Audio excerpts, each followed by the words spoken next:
जुलाई का महीना बस खत्म होने को है पर अगस्त आने को है। और ऐसे में जब नया महीना आता है तो कैलेंडर के पन्ने ही नहीं बल्कि कुछ ऐसे नियम भी होते हैं जो पूरे देश में चेंज हो जाते हैं। और इस बार 1 अगस्त से 5 ऐसे महत्वपूर्ण नियम हैं जो पूरे देश भर में चेंज हो जाएंगे।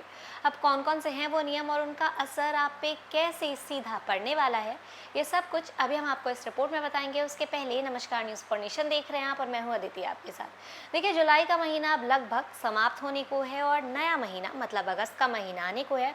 और उसी के साथ साथ और ऐसे में कई ऐसे बड़े वित्तीय और रोजमर्रा से जुड़े बदलाव लागू होने जा रहे हैं जिनका असर आम लोगों पर और उनकी जेब पर सीधा पड़ सकता है। तो देखिए, हर महीने की पहली तारीख की तरह इस बार भी एलपीजी गैस सिलेंडर की कीमतों से लेकर बैंकिंग, रेलवे और उसी के साथ साथ जीएसटी नियमों तक कई बदलाव होने की संभावना है। ऐसे में इन नियमों की जानकारी पहले से होना आपके लिए काफ़ी ज़रूरी है ताकि आप अपने खर्च और उसी के साथ साथ ज़रूरी कामों की बेहतर योजना बना सके। तो देखिए, पहला नियम है एलपीजी गैस को लेकर। हर महीने की पहली तारीख को ऑयल मार्केटिंग कंपनियां एलपीजी सिलेंडर के नए दाम जारी करती है और ऐसे में 1 अगस्त को भी घरेलू और कॉमर्शियल गैस सिलेंडर की कीमतों में बदलाव देखने को मिल सकता है। पिछले महीने यानी 1 जुलाई को 19 किलो वाले कॉमर्शियल सिलेंडर की कीमतों में बड़ी कटौती की गई थी, जबकि 14 किलो वाले घरेलू गैस सिलेंडर की कीमतों में कोई बदलाव नहीं हुआ था। और इस बार भी अगर कीमतें बढ़ती या फिर घटती हैं तो इसका सीधा सीधा असर घर के मासिक बजट और व्यापारिक खर्चों पर पड़ेगा। दूसरा नियम है हवाई यात्रा से रिलेटेड। तो देखिए, एलपीजी के साथ साथ ऑयलिंग मार्केटिंग कंपनियां हर महीने एटीएफ मतलब एयर टर्बाइन फ्यूल यानी विमान में इस्तेमाल होने वाले ईंधन के दाम भी तय करती हैं। और यदि एटीएफ की कीमतों में बढ़ोतरी होती है तो एयरलाइंस का परिचालन खर्च जो है वो बढ़ सकता है और इसका असर हवाई टिकटों की कीमतों पर भी दिखाई देगा। वहीं अगर एटीएफ सस्ता होता है तो यात्रियों को किराए में राहत भी मिलने की उम्मीद है। अब तीसरा नियम है बैंकिंग से रिलेटेड। देखिए, 1 अगस्त से कुछ बैंक अपनी सेवाओं से जुड़े शुल्क में भी बदलाव करने जा रहे हैं। उज्जीवन स्मॉल फाइनेंस बैंक ने अपने ग्राहकों के लिए एसएमएस अलर्ट चार्ज में संशोधन करने की घोषणा की है। नए नियम के तहत निर्धारित मासिक सीमा के साथ प्रति एसएमएस 30 पैसे का शुल्क लिया जाएगा।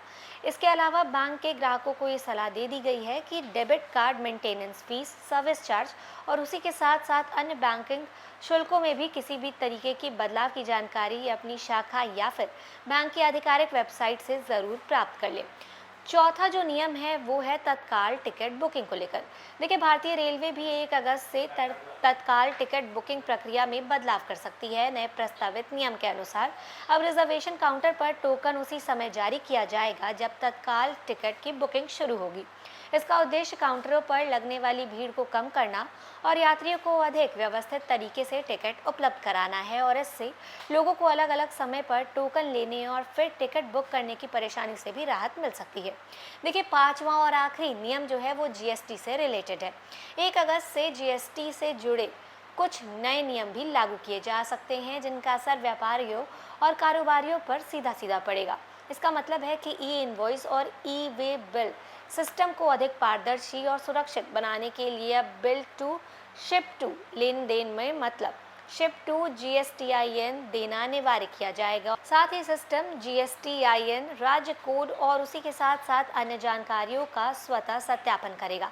इसके अलावा कारोबारियों को जरूरत पड़ने पर ई वे बिल को स्वेच्छा से बंद करने की सुविधा भी मिल सकती है। तो देखिए, कुल मिलाकर 1 अगस्त 2026 से लागू होने वाले ये बदलाव आम उपभोक्ताओं, बैंक ग्राहकों, हवाई यात्रियों और रेल यात्रियों और उसी के साथ साथ व्यापारियों सभी के लिए महत्वपूर्ण है। इसीलिए नई तारीख शुरू होने के पहले इन नियमों की जानकारी रखना आपके लिए बेहद ज़रूरी है ताकि आपको किसी भी मुश्किलों का सामना आगे ना करना पाए और आप अपने आप को परेशानी से बचा सकें। आप जितना भी ये सब काम है, इन सबों से रिलेटेड आपका जितना काम था, आप उसको उसी के अकॉर्डिंग फ्रेम कर पाएँ। तो फिलहाल के लिए इस खबर में बस इतना ही। ऐसे ही लगातार जानकारियों के लिए बने रहे न्यूज़ फॉर नेशन के साथ। तब तक के लिए नमस्कार।